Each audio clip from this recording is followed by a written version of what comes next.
শান্ত যে প্রকৃতি, শান্ত প্রকৃতিকে চরম অশান্ত করে তোলার ফল আমরা এখন ভুগছি। এই ভীষণ গরম, ক্রমাগত গরম, উষ্ণ আবহাওয়া চলছে তো চলছেই, কবে শেষ হবে কেউ জানে না। প্রকৃতি সাধারণভাবেই খুবই শান্ত, নির্জন, আর অতিরিক্ত ভালোভাবে, অতিরিক্ত সুখের সন্ধানে আরও সুন্দরভাবে, তথাকথিত সুন্দরভাবে থাকার জন্য মানুষ এই প্রকৃতিকে ধ্বংস করে একের পর এক নির্মাণ কার্য চালিয়ে চলেছে। তার ফলে প্রকৃতির যে শান্ত স্বভাব, যে শান্ত রূপ, যে স্থিতিশীলতা, তা একেবারে চুরমার করে ভেঙে একেবারে ধ্বংস করার পর্যায়ে নিয়ে গেছে মানুষ। স্বাভাবিকভাবে প্রকৃতি যদি শান্ত না থাকে, প্রকৃতি যদি অশান্ত থাকে, তাহলে মানুষ কি করে শান্তিতে বসবাস করতে পারে?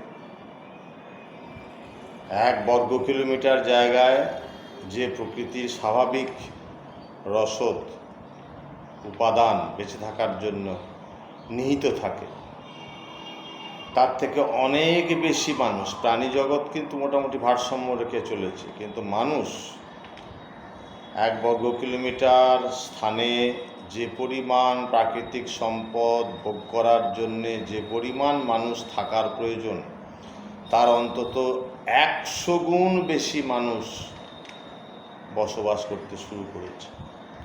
যার ফলে সেখানকার প্রকৃতির যে স্বাভাবিক সম্পদ, সেই সম্পদ একেবারে লুটপাট করে বাঁচার জন্য একেবারে নিঃশেষ করে ফেলা হচ্ছে দিনের পর দিন। জল বলুন, সবুজ বলুন, খনিজ বলুন, যাই বলুন না কেন, তার ফলে প্রকৃতি তো ধ্বংস না করে এরকমভাবে বাঁচা সম্ভব নয়। প্রকৃতি ধ্বংস হলে কি হবে? প্রকৃতি অশান্ত হলে কি হবে?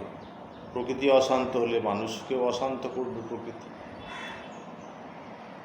তাহলে প্রথম যে জিনিসটা আমার মনে হয় ভেবে দেখা উচিত, জনসংখ্যার একটা লাগাম পরানো উচিত, নিয়ন্ত্রণ করা উচিত। মানে প্রাণী, পশু পাখি, প্রাণী সব কমে যাচ্ছে, পাখি কমে যাচ্ছে, বাঘ, ছাগল, গরু, হরিণ, ভালুক, জলাশয়ের মাছ সবই তো কমে যাচ্ছে।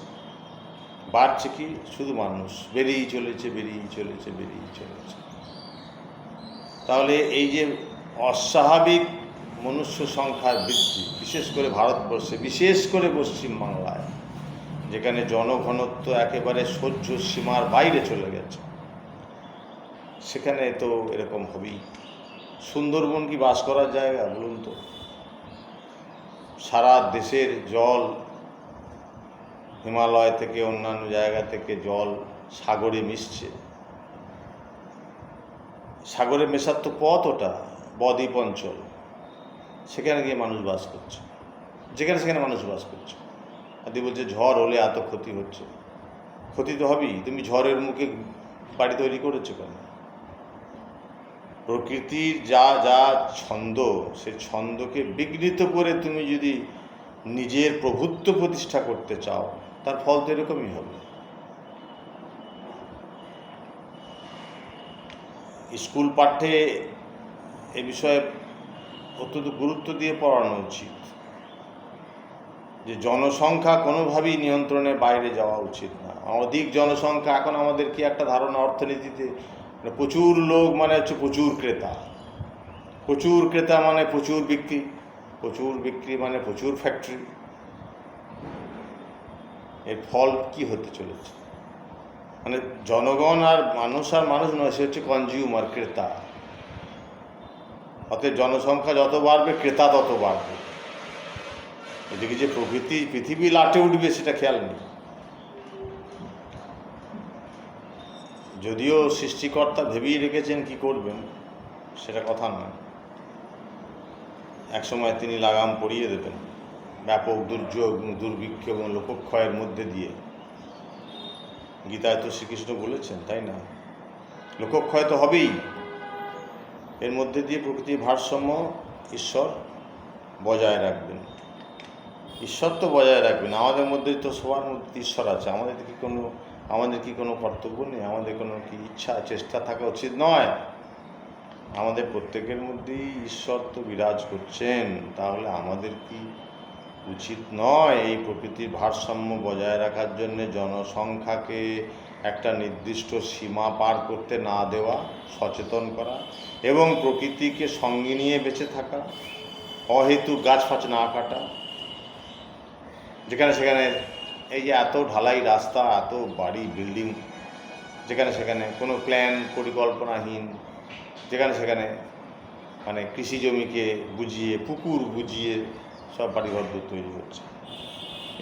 এটা তো অপ্রাকৃতিক ব্যাপার। সুতরাং এটা আমাদের ভাবা দরকার।